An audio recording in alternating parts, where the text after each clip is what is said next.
primer lugar, agradecer a Telesistemas y en particular a Enrique de Hoyo la invitación a participar en estas jornadas. Bueno, también será con un público tan experto en el campo de la gestión como hay aquí, bueno, pues antes te planteas qué es lo que realmente puedes aportar, ¿no? Yo por eso tampoco he querido ser muy ambicioso y el objetivo de esta presentación no va a ser otro que tratar de concienciar, por decirlo de alguna manera, de la importancia trascendental que tiene el proceso de planificación de una instalación deportiva sobre su posterior rentabilidad. Realmente la instalación deportiva no es ni más ni menos que el lugar donde se va a llevar a cabo la prestación de servicios. Y para que esa prestación de servicios deportivos se pueda llevar a cabo de una manera correcta, es fundamental que esa instalación deportiva pues reúna una serie de requisitos, requisitos que van a hacer que esos servicios se puedan llevar a buen término y que al final se puedan alcanzar, por decirlo de alguna forma, los objetivos de gestión previstos. Y que al final la instalación deportiva pueda llegar a ser rentable. Esa rentabilidad de la instalación la debemos entender a tres niveles claramente diferenciados. Muchas veces a lo mejor pensamos solamente en rentabilidad económica, no es solamente rentabilidad económica, es también rentabilidad social, es rentabilidad deportiva. Evidentemente, en función de cuál sea la entidad promotora de la instalación, primará más la rentabilidad económica. Evidentemente, si es una entidad privada, pues va a ser fundamentalmente rentabilidad económica lo que se persiga, y si es una entidad pública, pesará también bastante la rentabilidad social y deportiva, aunque sin olvidar siempre también la rentabilidad económica de la instalación. Bueno, pues para lograr alcanzar esa rentabilidad, que una instalación llegue a ser rentable a nivel económico, social y deportivo, es fundamental que el proceso de creación de esa instalación deportiva responda a un proceso lógico y estructurado de planificación.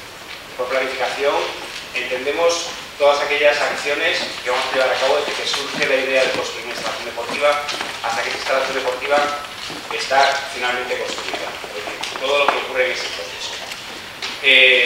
Digamos que el proceso de planificación de una instalación deportiva pues, se puede estructurar en diferentes fases.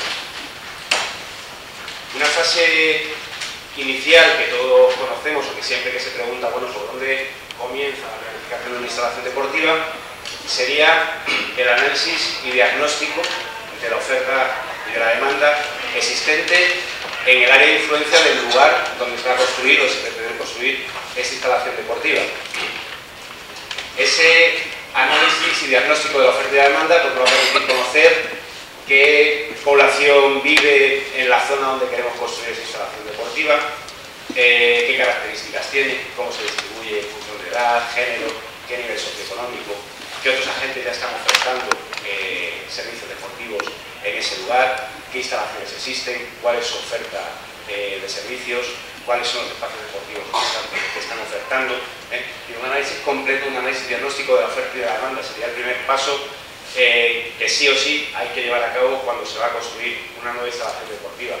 A veces, cuando se trata de una entidad pública, ese análisis y diagnóstico de la oferta y de la demanda, si ha habido a lo mejor una planificación territorial previa de instalaciones deportivas, ya en cierto modo está realizado. Y si no, pues habrá que emprender en ese momento su realización. Cuando se trata de una entidad privada, pues evidentemente, siempre que se plantee la construcción de una nueva instalación deportiva, habrá que comenzar por analizar y diagnosticar la oferta y la demanda. La información de ese análisis y diagnóstico de la oferta y de la demanda, junto con aspectos como limitaciones presupuestarias, expectativas e intereses del promotor y o gestor, características del solar o local disponible, toda esa información de manera conjunta nos va a permitir hacernos una primera idea muy global de cómo podría ser esa instalación deportiva que se desea construir. Sin embargo, toda esa información o esa primera idea global no es suficiente para decidir construir una instalación deportiva. Pongamos un ejemplo. Puede ocurrir que nos estemos planteando, por poner un ejemplo, la construcción de una piscina cubierta en un determinado municipio.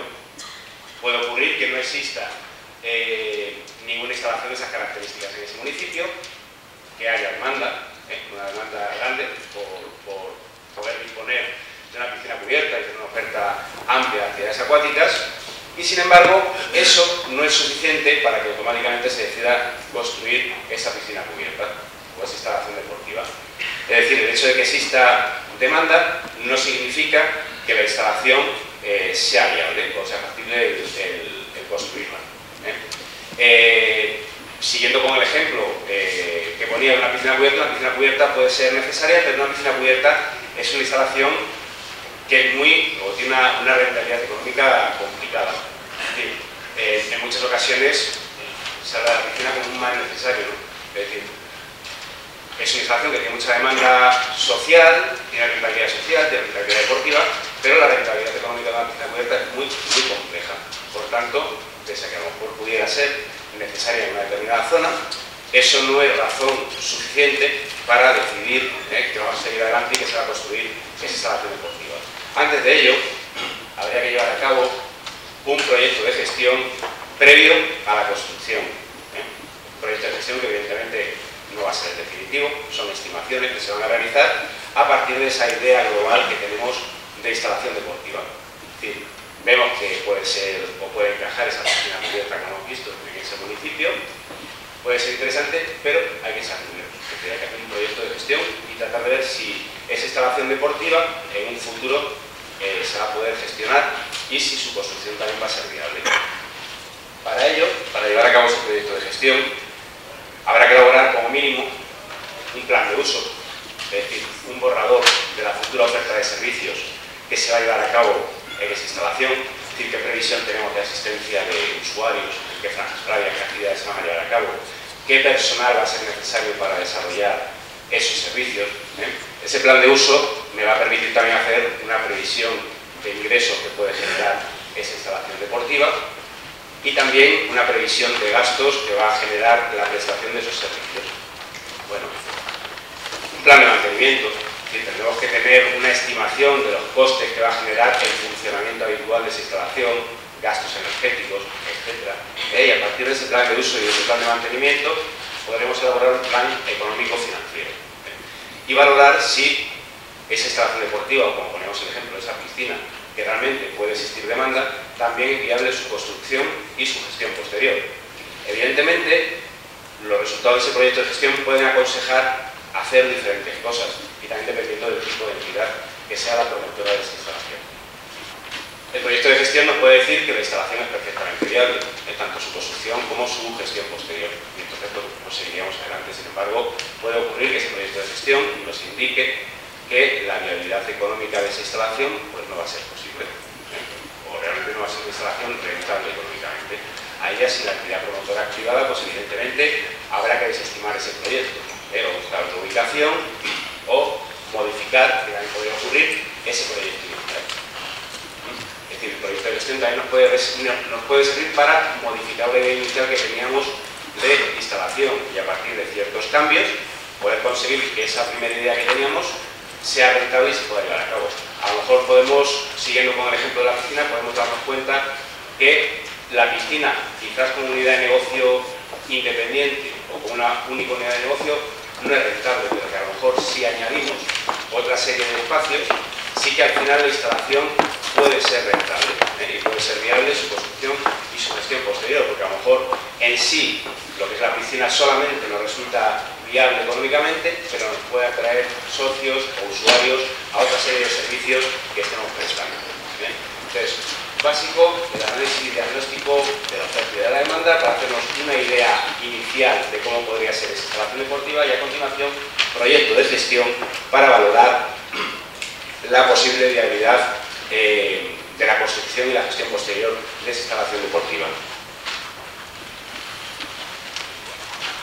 Una vez que hemos llevado a cabo el proyecto de gestión y que hemos comprobado que realmente la construcción y la gestión de esa instalación deportiva va a ser posible, es el momento en el que podemos elaborar un claro programa de necesidades.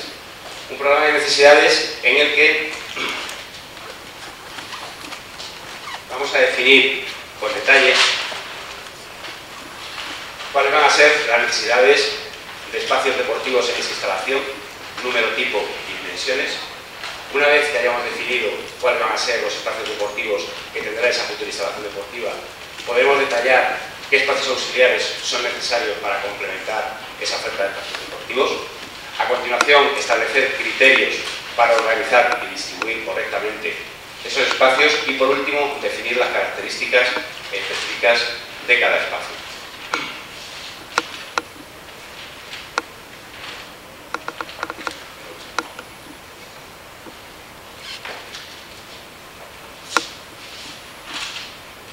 Una vez que está elaborado el programa de necesidades, ese documento de referencia en el que vamos a expresar cómo tiene que ser esa futura instalación deportiva, es el momento en el que, digamos, el arquitecto puede emprender el diseño y el proyecto arquitectónico, pero siempre a partir de ese programa de necesidades. Todo lo que hemos dicho es responsabilidad del promotor de la instalación. En muchas ocasiones nos encontramos con instalaciones deportivas que a lo mejor cuando entramos en ella decimos, bueno, ¿y esto cómo es posible que hayan hecho esto? Y decimos, no, es que el arquitecto no. O sea, el arquitecto no. En muchas ocasiones es una indefinición del proyecto de esa instalación porque no se ha elaborado un claro programa de necesidades y no es responsabilidad del arquitecto, es responsabilidad del promotor que en su momento no ha definido un claro programa de necesidades.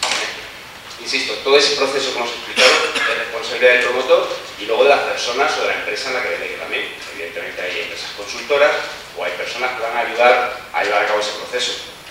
Pero es responsabilidad del promotor, la elaboración de un claro programa de necesidades que sirva de pilar o de punto de partida básico para el desarrollo del proyecto arquitectónico.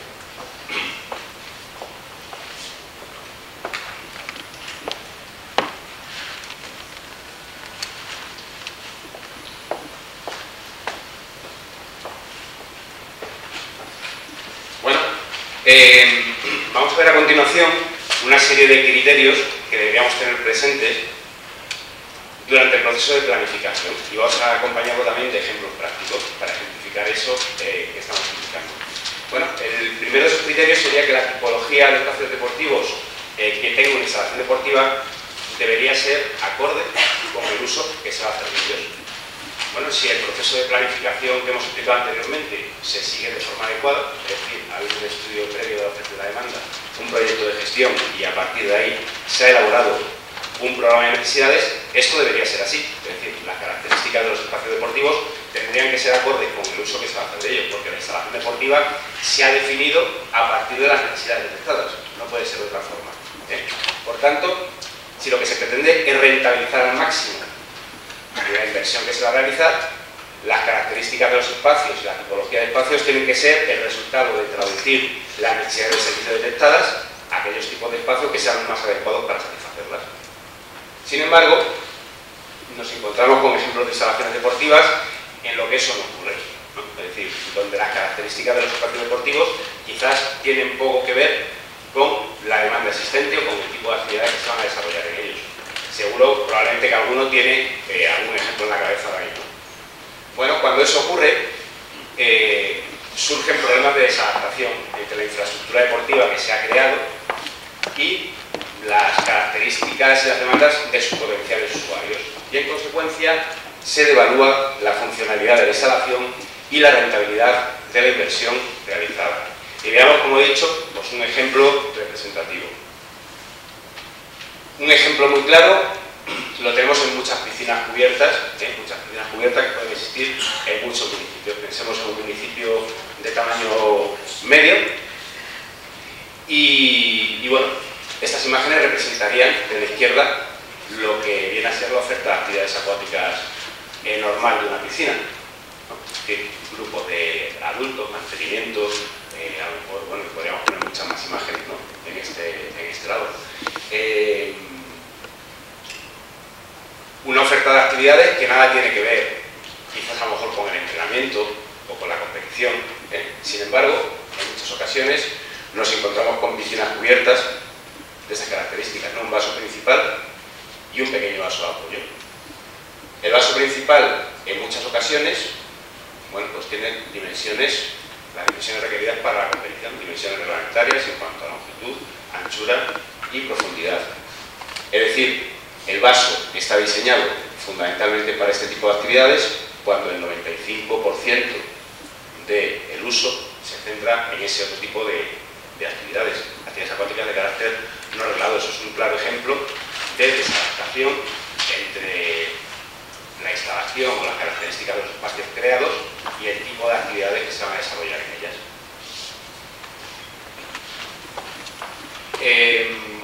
¿Qué inconveniente existe? Bueno, pues por ejemplo, este tipo de vaso, pues es un vaso deportivo, es un vaso fundamentalmente profundo, ¿no? Es un vaso que la mayor parte de su superficie es un vaso que cubre. ¿Realmente eso impide completamente que se puedan desarrollar este tipo de actividades? No, no lo impide, pero no es el mejor vaso para desarrollar ese tipo de actividades.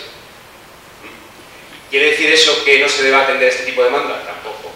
Lo que quiere decir es que ese tipo de demanda, es decir, lo que son programas acuáticos, por ejemplo, de carácter reglado, se debe atender en algunos momentos y en algunos lugares, pero no siempre. Es decir, no todas las piscinas tienen que tener características reglamentarias, sino que a lo mejor un municipio tiene una instalación que está muy bien preparada para ese tipo de actividades, pero el resto de municipios deberían tener instalaciones que satisfagan lo que es el 95% de la demanda.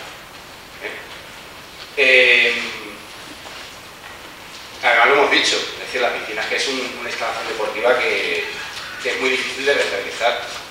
Por tanto, debemos hacer todo lo posible para que sus características permitan que su rentabilidad sea máxima.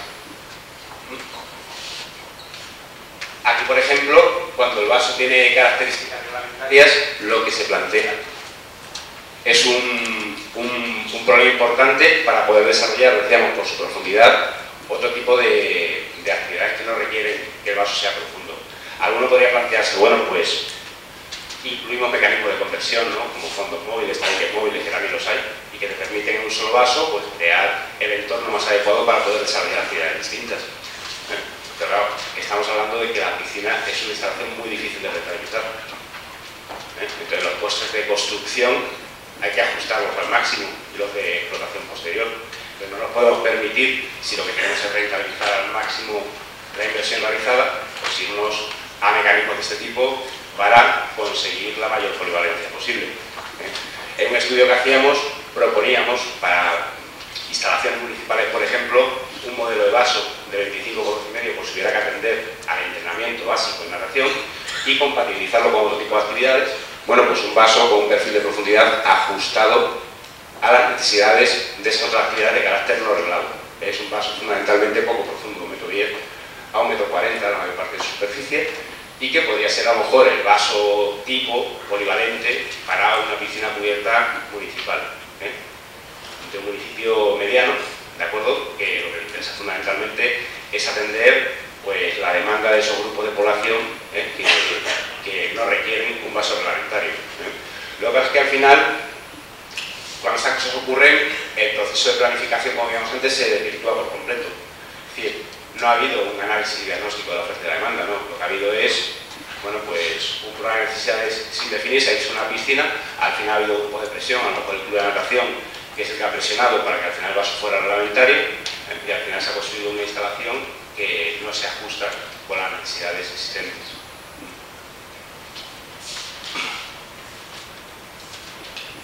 Otro aspecto importante, cuando estamos desarrollando el proceso de planificación de una instalación deportiva, y llega un momento en el que tenemos que definir qué tipos de espacios va a llevar esa instalación deportiva, de qué dimensiones, es tener en cuenta, por ejemplo, también que las dimensiones finales de los espacios deportivos no deben incidir negativamente en la rentabilidad de la instalación. Como un ejemplo muy extremo, también, aquí de dos piscinas cubiertas prácticamente iguales, piscina A con 2 vasos, piscina B también con 2 vasos, un vaso principal que sería un vaso de 25 por 26 por 7, un vaso con 8 calles, muy habitual en muchas instalaciones, y un pequeño vaso de enseñanza, en este caso de 12,5 metros de longitud por 6,7 metros de anchura, frente a otra piscina que es exactamente igual y la única diferencia es que la anchura del vaso de enseñanza son 20 centímetros menos. 20 centímetros menos. Bueno, pues esos 20 centímetros de diferencia implican que la piscina A de la izquierda tiene unos costes de explotación tremendamente superiores a los de la piscina B. Andalucía, pues a lo mejor de 60.000 euros anuales, 20 centímetros, ¿de acuerdo? Si fuera en Madrid, estaríamos hablando de a lo mejor 120.000 euros anuales, por 20 centímetros, ¿de acuerdo? Únicamente por el resultado directo de aplicar la normativa de piscinas, ¿no? Como muchos sabréis, aquí en Andalucía, quiero recordar que era de 200 a 500 metros cuadrados de lámina de agua un socorrista, ¿no? Y de 500 metros cuadrados de lámina de agua 2 socorristas. En Madrid, todavía más allá, en Madrid hasta 500 metros cuadrados de lámina de agua es un socorrista, y a partir de 500 metros cuadrados de lámina de agua y hasta 1000 son 2 socorristas y un ATS o un médico en servicio permanente de la instalación. Entonces, muy importante en el proceso de planificación, si se trata de una piscina, a la hora de definir las dimensiones finales de los vasos, tener muy en cuenta las implicaciones que puede tener, por ejemplo, la normativa de piscinas sobre el coste de funcionamiento habitual de la instalación. Si el vaso tiene que tener 25 metros de longitud, pues ahí no podemos actuar, pero si el vaso de enseñanza no nos aporta ninguna funcionalidad adicional que tenga 20 centímetros más o menos, pues por favor en el proceso de planificación vamos a tenerlo en cuenta para que al final el coste de funcionamiento habitual de la instalación sea muchísimo menor.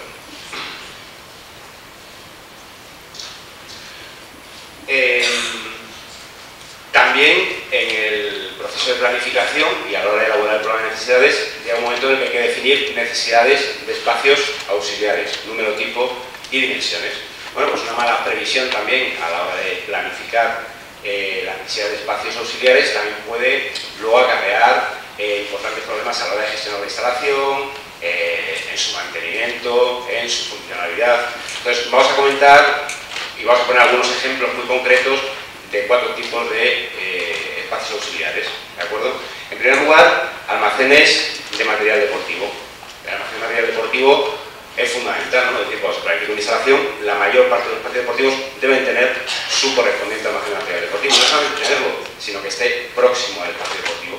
Es decir, que haya posibilidad de acceder directamente a ese almacén de material deportivo desde el propio espacio deportivo.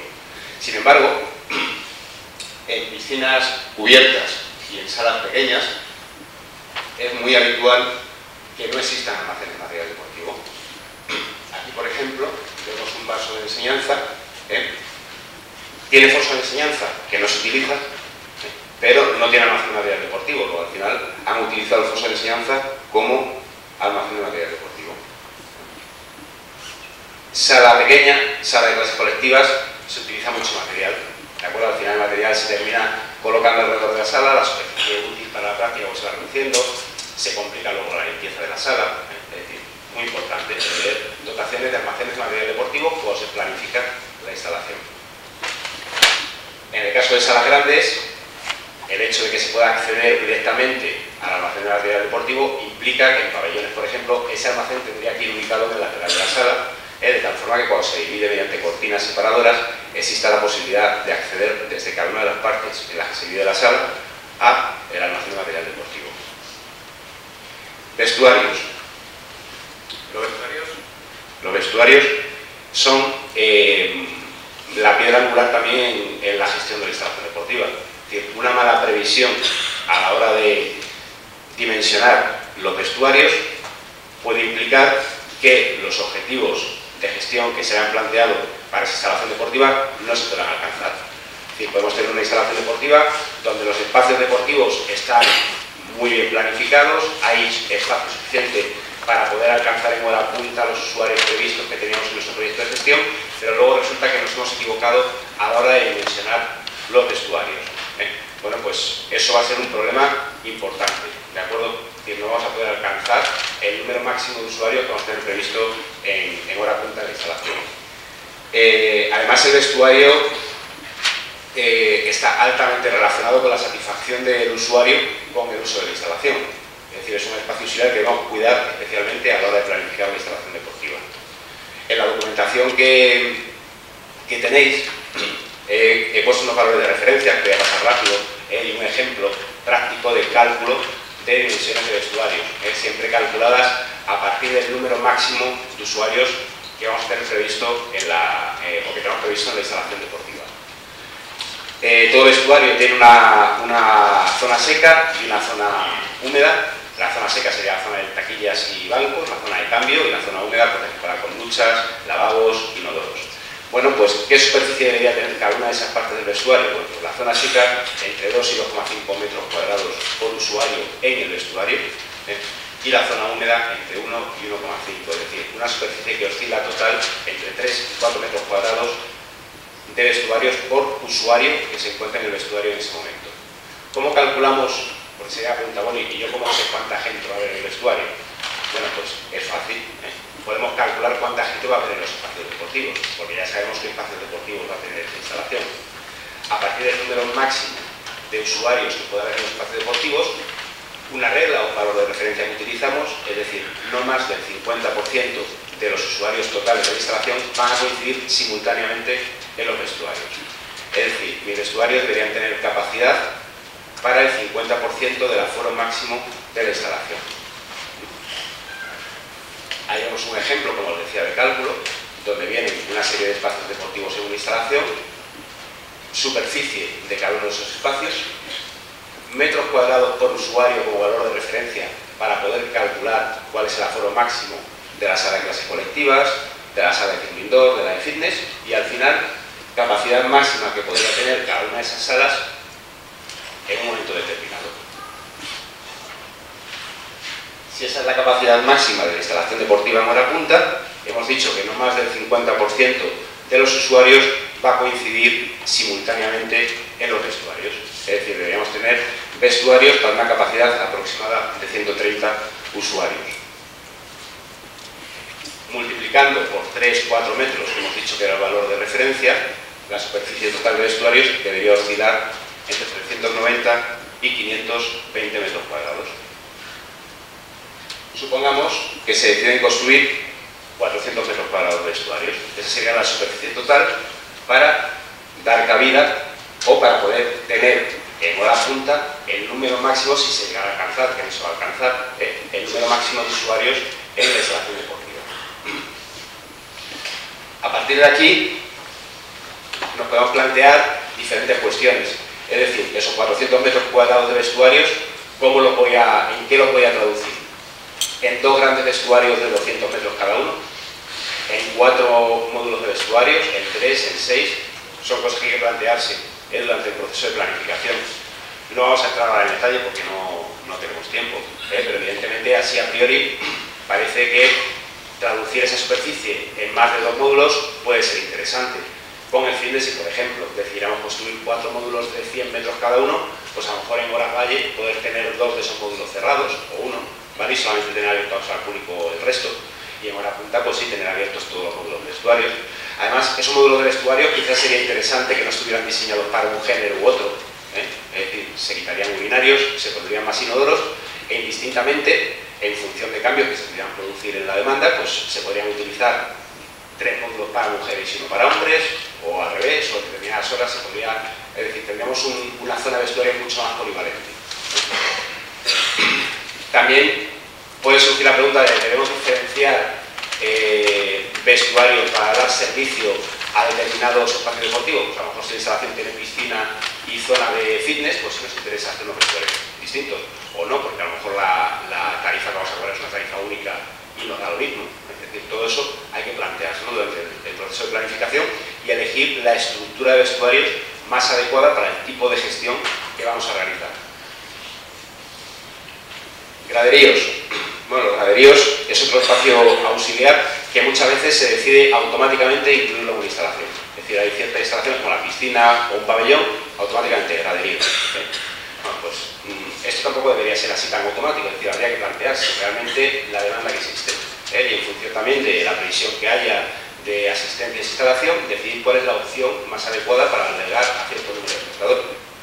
Tenemos desde la opción de no hacer nada, es decir, de no construir ningún graderío, a conectar una cafetería visualmente con la piscina o una zona de recepción, graderíos telescópicos, galería para espectadores, combinación de graderío telescópico con galería, otra galería, graderío tradicional combinado con graderío telescópico, es decir, depende del aforo que haya. Lo que no se puede permitir es construir un graderío, por ejemplo, en una piscina cubierta, con lo que ello implica en cuanto a costes de construcción, al incremento del volumen de aire de la instalación instalación, a empeorar aún más la acústica de la piscina, y que eso al final luego nunca se utilice. Eso es lo que no se debe permitir. Espacios auxiliares destinados a servicios complementarios. Bueno, pues también durante el proceso de planificación hay que pensar en aquellos otros espacios que nos van a permitir generar una facturación adicional, ingresos atípicos, que en el caso de concesiones, por ejemplo, son también muy importantes. La gente, o antes lo comentaba uno de los ponentes que han hecho la apertura de este acto, pues muchas veces la gente no está acostumbrada a pagar por los servicios deportivos, sin embargo, por otros servicios parece que les cuesta menos pagar. Bueno, pues los espacios auxiliares destinados a servicios complementarios, bueno, pues pueden ser una alternativa buena para conseguir esos ingresos adicionales que a lo mejor permitan alcanzar los objetivos de explotación de la instalación. Durante el proceso de planificación se deben también organizar correctamente los flujos de usuarios por la instalación, es decir, debemos establecer criterios sobre cómo queremos que estén distribuidos los espacios para que al final la instalación se pueda gestionar correctamente, se generen menos los costes de mantenimiento, se reduzcan los gastos de control, es decir, hay que hacer una buena definición o organizar correctamente esos flujos de usuarios. A ser posible siempre procuraremos que el punto de acceso a la instalación sea uno exclusivamente, es decir, todo el acceso de todos los usuarios estará centralizado a través de un único punto de acceso, tanto para practicantes como para gente que viene a acompañar, para espectadores, para el propio personal de la instalación. Evidentemente, si es una instalación muy orientada al espectáculo, no puede ser así, tendría que haber accesos independientes para espectadores, pero si es una instalación, estamos hablando de una instalación de uso diario, bueno, pues la idea sería que tuviera un único punto de acceso y todo el mundo llega a una zona de recepción y a partir de ella se produce una distribución de circulaciones. La gente que viene a practicar se encaminaría, pasaría al control de acceso, se encaminaría hacia los vestuarios, se cambian de ropa y se dirigen al espacio deportivo.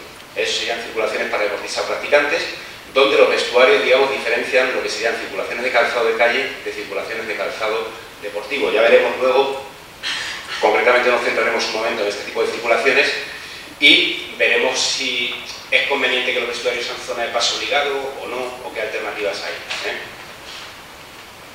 Luego tendríamos circulaciones para espectadores, para gente que no viene a practicar desde la recepción sin tener que atravesar el control de acceso, que sería lo razonable. La gente que no viene a practicar pues se puede dirigir hacia los espacios auxiliares correspondientes, una tienda, una cafetería, una sala de espera, un graderío. Lo importante es que no se crucen las circulaciones de espectadores con las de deportistas o practicantes y que además desde los espacios auxiliares para espectadores pueda existir a lo mejor conexión visual con los espacios deportivos, pero nunca posibilidad de acceder físicamente al espacio deportivo. Y por último, si se considera procedente, pues se podrían plantear circulaciones independientes para el personal que trabaja en la instalación. Si por ejemplo esto fuera una piscina, pues a lo mejor circulaciones de uso exclusivo para el personal de mantenimiento, para dirigirse a almacenes de productos químicos, depuradoras, etc. Bueno, ese sería un ejemplo, un esquema muy básico de circulaciones que evidentemente cuantos más espacios deportivos hay, más espacios auxiliares, pues se complica, pero esa sería un poco la idea, los criterios generales, evitar cruces de circulaciones entre deportistas, practicantes y espectadores. Y conseguir también que en el caso de los deportistas o practicantes existan el menor cruce posible de circulaciones de calzado de calle y calzado deportivo. Centrándonos solamente en las circulaciones para deportistas o practicantes, aquí vemos distintos ejemplos de recorridos a través de los vestuarios. Cuando es una instalación que solamente tiene salas, es decir, que no tiene espacios con agua, se podrían plantear como dos alternativas. Acceso al vestuario siempre por la zona seca, que sería la línea roja que vemos, desde la recepción con calzado de calle, nos cambiamos en el vestuario y salimos desde el vestuario hacia los espacios deportivos por una puerta distinta o por la misma puerta que hemos entrado. Bueno, cuando son salas se podrían plantear esas dos alternativas. Desde el punto de vista higiénico, para mantener las condiciones ideales en los espacios deportivos, que se ensucien lo menos posible, pues ese sería el tipo de recorrido, el de la izquierda, el más recomendable. Los vestuarios son una zona de paso obligado. Sin embargo, aquí se produce, digamos, un cruce de circulaciones en la puerta del vestuario entre calzado de calle, calzado deportivo. Sin embargo, este tipo de esquema es más habitual que el otro. ¿Por qué? Pues porque evidentemente aquí se consume más espacio, por ejemplo, en pasillos, es decir, hay que hacer un pasillo de acceso a los vestuarios, hay que hacer otro de salida desde los vestuarios hacia los espacios deportivos, ¿vale? Aquí no, ¿de acuerdo? Se aprovecha mejor el espacio. Además, cuando recurrimos a este tipo de esquema, hay veces que la instalación es menos visible desde la recepción, es decir, no se ven los espacios deportivos, y en cambio aquí, bueno, pues se puede plantear una recepción donde los vestuarios no son una pantalla que impide, digamos, ver la instalación, que es algo que se tiene actualmente también, ¿no? Que el usuario cuando llega a la instalación a preguntar tal, pues desde la propia recepción pueda estar viendo los espacios deportivos. Cuando se trata de una instalación con zona de agua, con piscina, pensemos que solamente tuviera ese tipo de espacio deportivo, bueno, aquí no hay opciones, es decir, se debería entrar por la zona seca del vestuario, digo debería, porque luego en muchos casos no es así, y salir por la zona húmeda hacia la piscina, y luego el recorrido inverso, es decir, volvemos de la piscina, entramos al vestuario por la zona húmeda, nos cambiamos, y luego después de ducharnos ya salimos por la zona seca. Instalación que tiene salas y piscina, ¿no? Es decir, ¿cómo planteamos ahí los vestuarios? Pues esto lo comentaba antes cuando hemos hablado de las dimensiones de los vestuarios. ¿Qué hacemos? Planteamos vestuarios independientes para salas y otros para piscina para que puedan ser así los esquemas. Un núcleo común de vestuario donde se respete esto también. Bueno, eso ya depende. Depende de cómo se quiera gestionar la instalación. Es decir, si vamos a cobrar una tarifa única por el uso de todos esos espacios, pues a lo mejor puede tener sentido que los vestuarios también sean únicos, con salidas hacia piscina, hacia salas, como se quiera hacer, que sería este ejemplo, ¿de acuerdo? Y vestuarios únicos. Entro al vestuario, me cambio, salgo por la misma puerta o por otra distinta y voy a salas, a espacios con calzado seco, y otra circulación diferenciada que me lleva a piscina. Bueno, podría ser. Ahora, si quiero hacer una gestión distinta de la piscina respecto al resto de espacios deportivos, pues a lo mejor puede ser más interesante plantear vestuarios diferenciados para piscina y vestuarios diferenciados para sala. Genera más incomodidad para la gente que hace doble uso de la instalación, ¿de acuerdo? Es decir, que va a la piscina y que luego que ir a salas también. Pero es la forma mejor también de poder gestionar de forma independiente la piscina del resto de espacios. Todo eso hay que planteárselo durante el proceso de planificación, de cómo se va a gestionar la instalación, para en función de eso elegir la estructura más adecuada.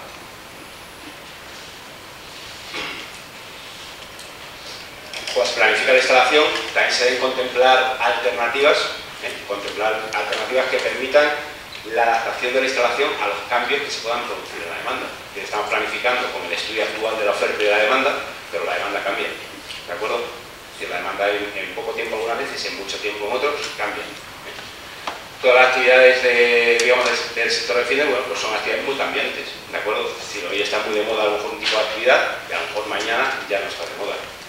Y a lo mejor el tipo de espacio que se requiere para una nueva actividad es un poco diferente al que se requería para la anterior. ¿Vale? Entonces la instalación tiene que estar preparada para poder asumir esos cambios, ¿vale? Por ejemplo, un criterio bueno para poder, digamos, atender esos cambios que se produzcan en la demanda es que cuando se planifica la instalación y se plantean criterios de distribución de espacios, es que todo lo que son salas pequeñas, salas de cicloidor, salas de fitness, salas de clases colectivas, estén agrupadas en una misma zona de la instalación, de tal forma que cualquier remodelación que haya que llevar a cabo sea más fácil que si esas salas pequeñas están distribuidas por distintas zonas de la instalación. Un ejemplo muy llamativo de esos cambios en la demanda fue con el squash, ¿no? Cuando antiguamente se practicaba un squash y de repente se dejó de practicar, ¿vale? Pues eso puede hacer que al final, si esas pistas de squash no estaban a lo mejor agrupadas, estaban distribuidas en distintas partes de la instalación, el poder cambiar el uso y modificar ese espacio pues puede ser más fácil o puede ser más difícil. Un criterio interesante podría ser la agrupación de salas.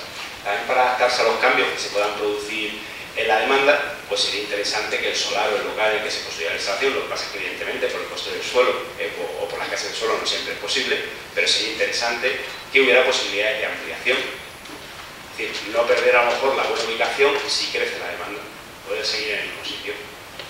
También sería interesante, como hemos comentado antes, por ejemplo, que la superficie total de vestuarios esté distribuida en diferentes módulos. Oye, que de repente vemos que la instalación con actividades más orientadas a mujeres está dando un buen resultado.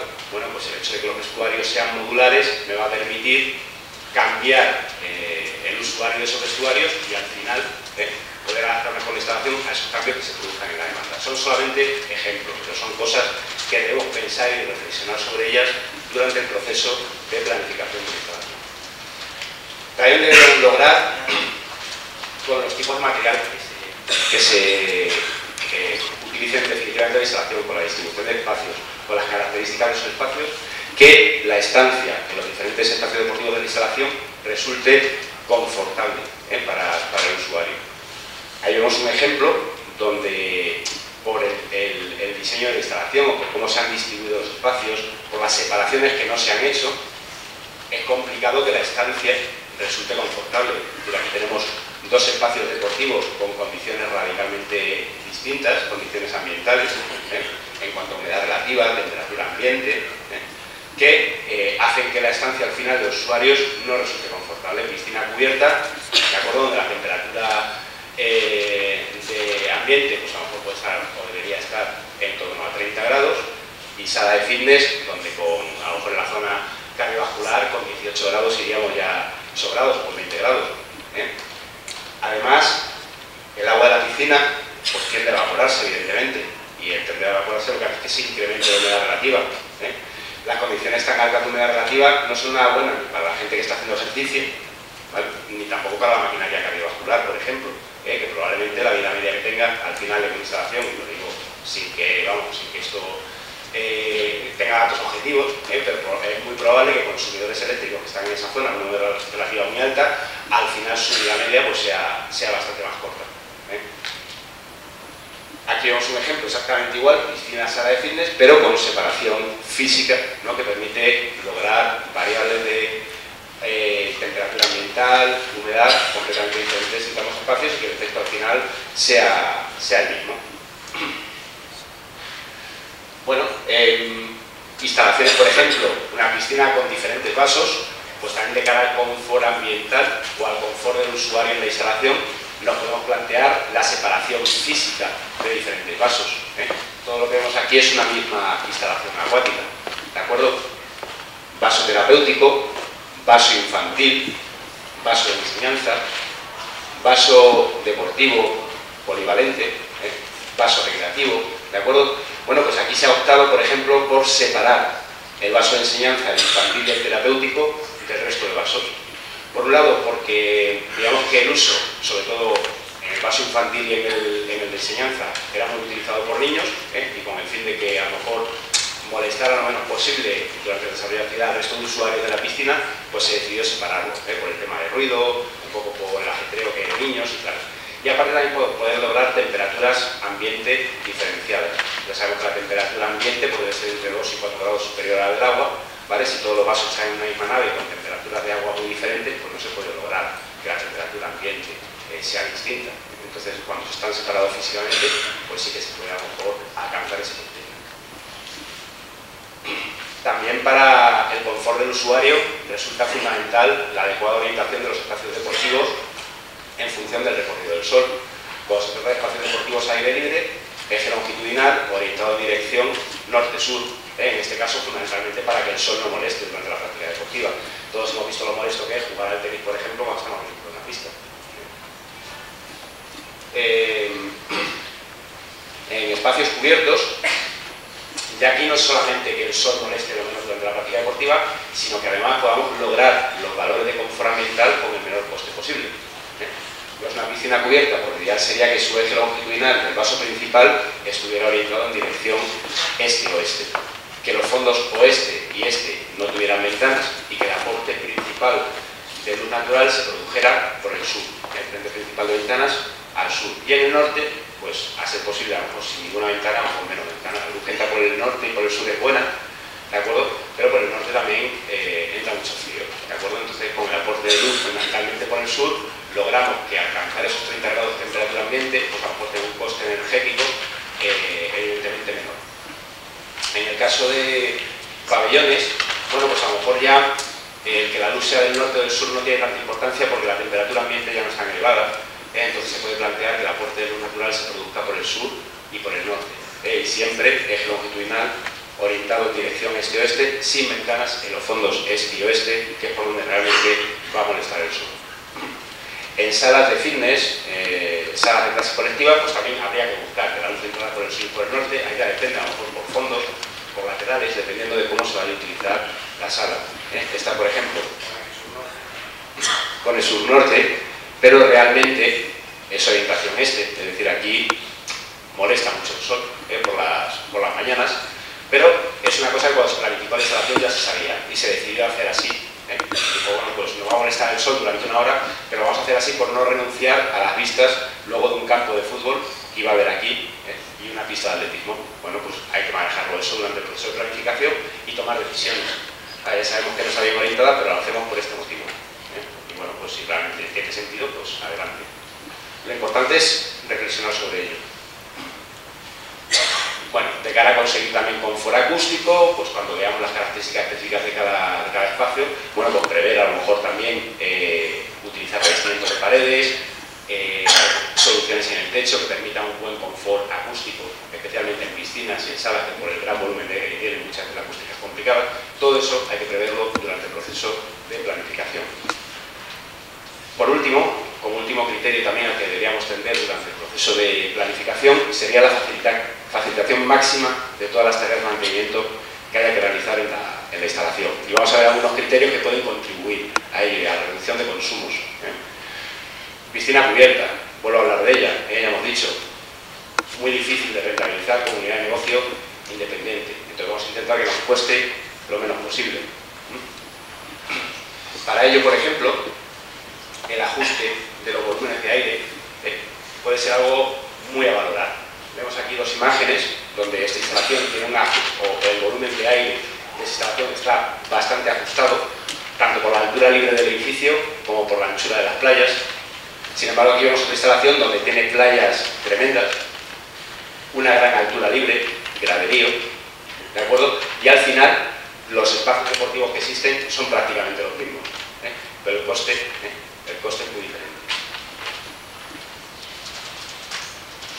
Piscinas, de cara a facilitar el mantenimiento, pues, tenemos que decir, bueno, queremos que las piscinas, las playas sean baldeables, no haya que limpiar con una fregona, como se puede ver en algunas instalaciones, que los vestuarios también sean baldeables, es decir, que la zona seca, pues a lo mejor el equipamiento no conecte con el suelo, que haya sumidero de desagüe, etc.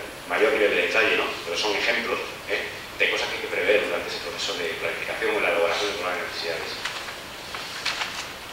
Pasos registrables, piscina cubierta, pues que después de la inversión que se realiza no tiene sentido hacer un vaso enterrado y que no sea registrable, por los problemas que conlleva de mantenimiento. Locales destinados a instalaciones técnicas correctamente dimensionados en cuanto a superficie y altura. No olvidemos que ahí trabaja gente. Y hay muchas veces que los locales destinados a instalaciones técnicas es que no se puede estar en ellos. Es decir, no se pueden realizar las tareas de mantenimiento. Por esta altura libre que hay, no te permite ni abrir la boca de hombre de los filtros para ver en qué estado se encuentra la arena. Finalmente, de cara a facilitar el mantenimiento también básico, posibilidad de tener acceso directo y rodado desde el exterior de la instalación a determinados espacios deportivos y auxiliares. Por ejemplo, desde aquí tenemos un acceso directo y rodado a la parte posterior de un pabellón cubierto y a instalaciones técnicas de piscina. Fundamental, de cara a poder realizar suministros para la piscina, tareas de mantenimiento. Cuando hay que cambiar la arena de los filtros, a lo mejor hay que mover 7 u 8 toneladas de arena, como poco. ¿De acuerdo? Cuando no hay un acceso directo y rodado, la arena que se cambia cada 4 años, automáticamente se cambia cada 8. ¿Sí? Bueno, vamos a ver un ejemplo concreto de transformación del proyecto de una instalación aplicando algunos de esos criterios que acabamos de explicar. Es decir, vamos a ver primero el plan original, vamos a detectar ahí cosas que a lo mejor chirrían un poco cuando las vemos y luego qué se hizo finalmente. Es una instalación, es un centro deportivo privado que está distribuido en varias plantas. Las 3 plantas inferiores son plazas de aparcamiento y luego a partir de una planta hay como 3 plantas de espacios deportivos, de instalación deportiva en sí. Entonces vamos a verlo rápidamente. Vemos qué problemas presentan, cómo se solucionaron y con eso ya terminamos. Es una instalación, perdón, que además el promotor quería que tuviera una zona de agua. Es una zona de agua además para poderla explotar también con colegios de la zona. Y que además, bueno, pues tuviera otros espacios deportivos. No sé si se consigue con el proyecto inicial o no, pero tuviera otra serie de espacios deportivos pues, para conseguir la máxima rentabilidad que pudiera tener esa instalación deportiva.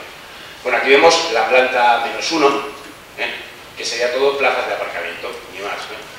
Se baja con el coche y es un plaza de aparcamiento simplemente. Planta 0 Seguimos con plaza de aparcamiento y aquí ya vemos recepción del aparcamiento y piscina. Es decir, aquí se preveía una recepción para lo que era la piscina que estaba en la zona superior. Y una enfermería también aquí. Bueno, planta más uno, más plaza de aparcamiento. Entre planta, o sea, son instalaciones técnicas de toda la zona deportiva. Pues esto sería el vaso de piscina que es registrable desde esa planta, el depósito de compensación, almacenes, instalaciones técnicas y punto de acceso a esta planta para operarios de mantenimiento. Y esto no es un acceso para público. Ya llegamos a la primera planta donde hay espacios deportivos. Vemos vaso de 25 por 12,5, profundidad 1,60 m a 2,20 m. Gradas. Acceso a gradas a través del núcleo de acceso por vestuarios. Es decir, para acceder a ese graderío, el espectador entraba por la planta superior, pasaba por los vestuarios, bajaba por esta circulación que se supone que es de deportistas o practicantes para acceder a ese graderío que es todo el lateral de la instalación. Esto es una piscina cubierta. Y luego ya salida, todo esto es una zona, un solarium exterior y esto un jardín que bordeaba la instalación. Bueno, por aquí todavía no se puede acceder a la instalación, es decir, lo que es la recepción está más arriba. Aquí están las escaleras, ¿vale? Pero realmente a la piscina solamente se llega por aquí, por esta parte, que es un acceso que procede de la planta superior. Aquí ya sí vemos la entrada a la instalación, se accede a través de la cafetería, aquí ya hay un control de acceso, vestuarios, y una vez que nos cambiamos, llegamos aquí a esta parte y podemos bajar a la piscina que veíamos antes o subir a una sala que hay arriba. Es decir, cruce de circulaciones entre calzado seco, ¿no? Decíamos antes, calzado mojado de piscina, y además espectadores para acceder a la grada también tienen que pasar por ahí. No hay en esta planta ningún espacio deportivo. Es decir, el único espacio deportivo que hemos visto hasta ahora es el vaso de piscina que hay abajo. Otra recepción. Pasamos por aquí. Y aquí tenemos otro punto de acceso a la instalación. Otros vestuarios. Están divididos en dos plantas, es decir, hay vestuarios en la planta inferior y hay vestuarios en esta otra planta superior. Esta es la tercera recepción, porque recordamos, había una en la planta inferior, otra en el parking y esta otra es la tercera. Y es el segundo punto de acceso a la zona deportiva. Vestuarios de monitores. Bueno, pues habría que plantearse si realmente son necesarios en una instalación que tiene dos espacios deportivos. Tiene la piscina y la sala esta, una sala de fitness, a la que se accede por ese núcleo, digamos, de vestuarios que había en la parte inferior, o también se puede acceder entrando aquí y a la sala. Incluso los usuarios que entran aquí también podrían atravesar la sala y bajarse por aquí a la piscina o al graderío, a donde quisieran.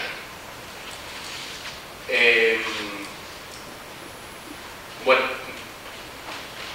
aquí nada más que comentar, bueno, eso, recepción, más vestuarios, tal. Pasamos a ver un poco qué es lo que se plantea como alternativas a esa instalación. Decíamos que había 3 mostradores de recepción y 2 puntos de acceso a la instalación deportiva. Pues después se planteó un solo punto de acceso, lo que hemos comentado antes, que es posible un solo punto de acceso a la instalación deportiva.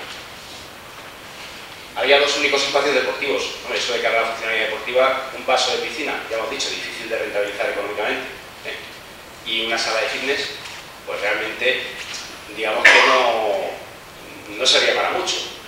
Una instalación con un montón de plantas, vestuarios, cafetería. Bueno, pues se planteó transformar esos 2 únicos espacios deportivos en 7. Ya lo vemos, pues 2 vasos de tipología distinta, 3 salas y 2 pistas de pádel. Cruce de circulaciones, hemos visto que existían de todo tipo. Cruce de circulaciones de espectadores practicantes, pies secos, que bueno, pues se diferenciaron claramente las circulaciones. Los vestuarios se centralizaron en una sola planta y además incluyeron vestuarios infantiles, porque como el promotor quería que hubiera una zona de agua para explotarla con colegios próximos de la zona, pues dijo, bueno, pues vestuarios infantiles, porque van a venir muchos niños para que no molesten al resto de usuarios, para que sigan el niño con el padre o la niña con o el niño con la madre, bueno, pues también hay que utilizar esos vestuarios infantiles, ¿no? Se eliminan las gradas, ¿de acuerdo? No tiene ningún sentido en esa instalación, pues tenéis el graderío. Se incluyen almacenes de material deportivo en zona de piscina, que no había tampoco, habíamos dicho antes que era importante. No hay despachos de dirección, bueno, pues se incluyen unos despachos de dirección. Se cambia la ubicación de la cafetería, se baja una planta más a la primera planta de uso deportivo, y además se plantea la posibilidad de conectarla visualmente con la piscina. Y por último, se crea un nuevo ascensor montacargas que recorre las diferentes plantas por el extremo contrario de la instalación y que va a dar servicio pues, a instalaciones técnicas, para subir equipamiento a la sala de fitness, etc. Vamos a ver los planos modificados. Se pasa de un solo vaso, como veíamos antes, a un jacuzzi, un vaso de unos 10 por 5 metros y otro de 20 por 8 aproximadamente. Un vaso poco profundo porque realmente no tenía ningún sentido el plantear un vaso de características reglamentarias. La cafetería, que antes estaba en la planta superior, se plantea aquí con acceso a todo un jardín que está separado de toda esta otra parte que sería el solarium de la piscina, almacén de material deportivo. Esto es un nuevo montacargas que decíamos que se incluye en esta parte, sobre todo para personal de mantenimiento, porque el ascensor, digamos, para usuarios es este. Y este núcleo de acceso solamente permite bajar a la piscina, es decir, desde los vestuarios que va a haber arriba, por eso solamente se puede bajar a la piscina. Ya no hay circulaciones de espectadores, ni tampoco se puede subir por esas escaleras a las salas que va a haber en la planta superior. Lo que era antes terraza de la cafetería se aprovecha para una pista de pádel, esta que está mal orientada. Se crea una zona aquí de vestuarios para dar servicio tanto a salas como a piscina. Si esa piscina se accede por la zona seca de los vestuarios y se sale por la zona húmeda, por estas escaleras se baja a la piscina. Y si queremos utilizar las salas, entramos a la zona seca de los vestuarios y salimos para subir por estas nuevas escaleras a las salas. Aquí se crean también unas escaleras que conectan, ya lo veremos, con la cubierta de la instalación, donde se ha aprovechado la cubierta para colocar otra pista de pádel.